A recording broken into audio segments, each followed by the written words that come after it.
এটা আপনি কি বলছেন ডাক্তার সাহেব? আমার মায়ের চিকিৎসা হবে না মানে? দেখুন, আমি মানছি যে আমার কাছে 4-5 লাখ টাকা নেই, কিন্তু আমি তো চেষ্টা করছি, তাই না? প্লিজ ডাক্তার সাহেব, আমার মায়ের অপারেশনটা করুন। প্রয়োজন হয় আমি আমার জায়গা, জমি, বাড়ি সবকিছু বিক্রি করে দিব, তারপর অপারেশনটা করুন ডাক্তার সাহেব, প্লিজ। আমি আপনার কাছে হাত জোর করছি। আমার এই পৃথিবীতে মা ছাড়া আর কেউ নেই। এই কি হইতেছে সব? Good morning sir. তুমি এখানে ডিউটি অবস্থা থাকায় কথা বলতেছিলে কেন? আর তুমি জানো না ডিউটি অবস্থা থাকা কথা বলা নিষেধ? আর তুমি হয়তো বা জানো না আজকে তোমার এটার জন্য চাকরি চলে যেতে পারে। সরি স্যার, এরকম ভুল আর কখনো হবে না, প্লিজ আমার চাকরিটা খেয়ে দিয়েন না। আচ্ছা, কার সাথে কথা বলতেছিলে তুমি? আসলে স্যার, ডাক্তারবাবু কল করেছিল, আমি তার সাথে কথা বলছিলাম। ও আচ্ছা, তোমার ফোনটা দাও। স্যার, শেষবারের মতো আমাকে সুযোগ দেন না স্যার, আমি তো বলছি অফিস টাইমে আর কখনো কথা বলবো না। ফোনটা দাও, দাও বলতেছি ফোনটা। আর শোনো, আমি যখন তোমাকে ডাকবো তুমি আমার অফিসে চলে আসবে। হে আল্লাহ, এমনিতে আমার মাও অসুস্থ, সেটার জন্য আমি টাকা জোগাড় করতে পারছি না, আবার স্যার আমাকে অফিসে ডাকলেন। এবার যদি আমার চাকরিটা চলে যায় তাহলে আমি কি করব?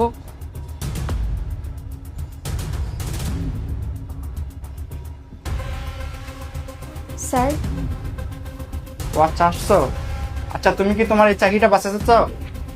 স্যার, স্যার আমাকে ক্ষমা করে দিন, আমি আর কোনোদিনও। আমি তোমাকে যেটা বলছি তুমি সেটা হ্যাঁ বা না বলো। তুমি কি তোমার চাকরি বাঁচাতে চাও? হ্যাঁ স্যার। ঠিক আছে,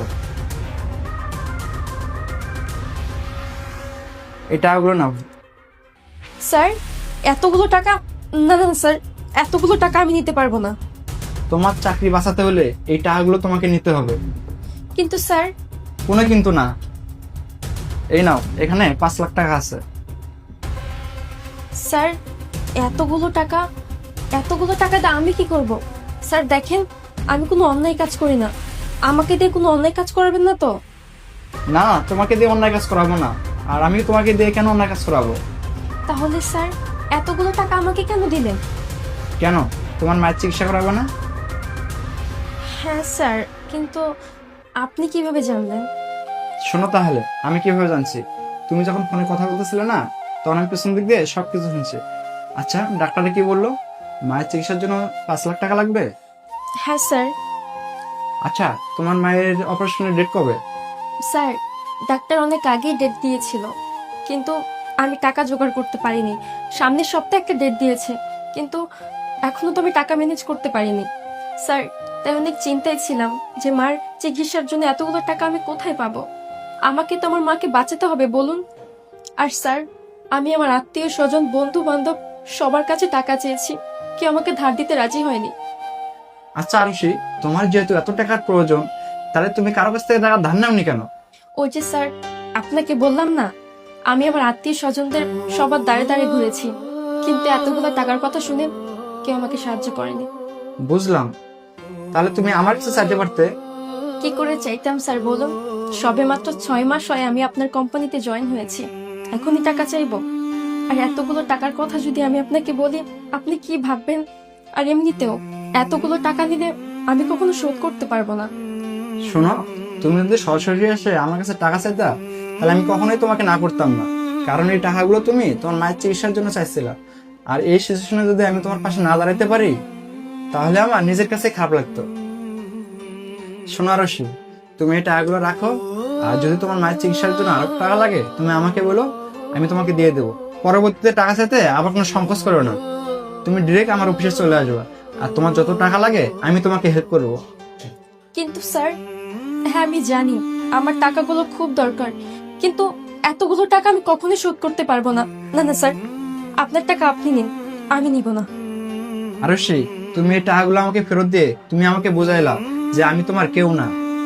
স্যার, আমি আপনার কাছে হাত জোড় করছি, আপনি আমাকে ভুল বুঝবেন না। এতগুলো টাকা নিলে আমি কখনোই শোধ করতে পারবো না।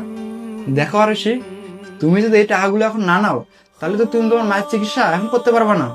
এখন দেখো, তুমি যদি এই টাকাগুলো না নাও, ঠিক আছে, আমি আর তোমাকে জোর করবো না। এই টাকাগুলো আমি নিতেছি। না স্যার,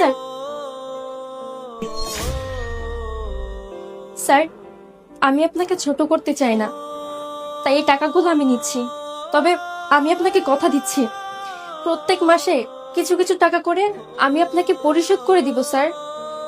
আচ্ছা ঠিক আছে, তাহলে তুমি এখন এই টাকাগুলো নিয়ে হাসপাতালে যাও, আর অপারেশন হয়ে গেলে কিন্তু আমাকে অবশ্যই ফোন দিয়ে জানাবা। ঠিক আছে স্যার, আমার মার অপারেশন হওয়ার পরই আমি আপনাকে কল করে জানাবো। স্যার, আমি এই ল্যাপটপের ভিতরে আপনার সব হিসাব রেখে দিয়েছি। আচ্ছা, ভালো করছো।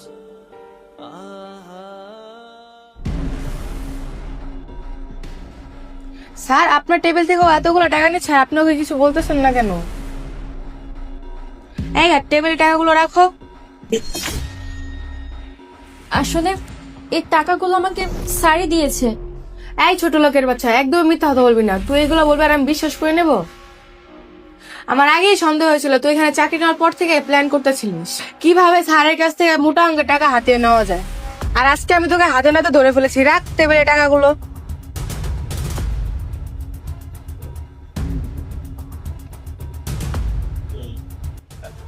আর এই টাকাগুলো তুমি উঠাও।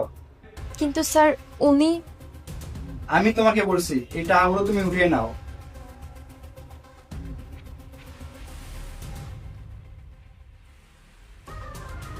আর এই যে তুমি, তোমার সাহস কি করে হয় তুমি আমার সামনে ওনাকে এভাবে অপমান করো? আর আমি টাকা কারে দেবো না দেবো সেটা আমার ব্যক্তিগত ব্যাপার, তুমি আর মাঝখানে কথা বল না কেন? আর একটা কথা ভালো করে শুনে রাখো, আর নেক্সট টাইম আমার পারমিশন ছাড়া আমার অফিসে ঢুকবা না। বুঝতে পারছো আমি কি বলছি? বেরিয়ে যাও বা।